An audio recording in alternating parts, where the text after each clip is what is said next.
শ্রাবণীরই একটা কবিতা, কবি পড়িবি।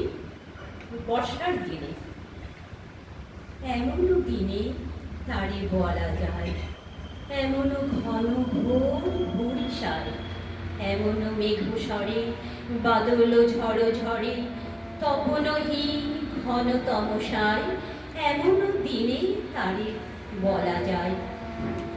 যে কথা শুনিবে না কেহ আর, নিভৃত নির্জন চারিধার, দুজনে মুখোমুখি গভীর দুঃখে দুঃখী, আকাশে জল ঝরে অনিবার। জগতে কেহ যেন নাহি আর, সমাজ সংসার মিছে সব, মিছে এ জীবনের কলরব।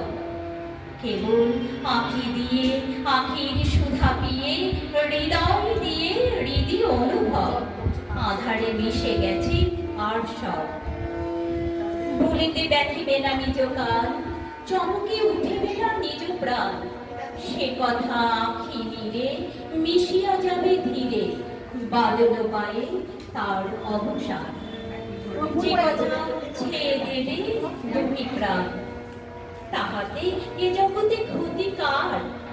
নামতে পারে যদি মনোভার, শ্রাবণ বরিশনে একদা গৃহকোণে দু কথা বলি যদি কাছে তার, তাহাতে আসে যাবে কিবা কার?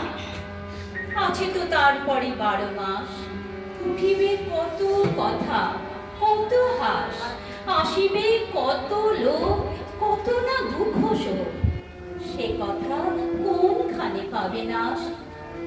জগৎ চলে যাবে 12 মাস, ব্যাকুল বেগে আজি বহেবায়, বিজুলি থেকে থেকে চমকায়। এ কথা এ জীবনে রহিয়া গেল মনে, সে কথা আজি যেন বলা যায়। এমন ঘন ঘোর বরিশায়, এমন দিনে তারে বলা যায়।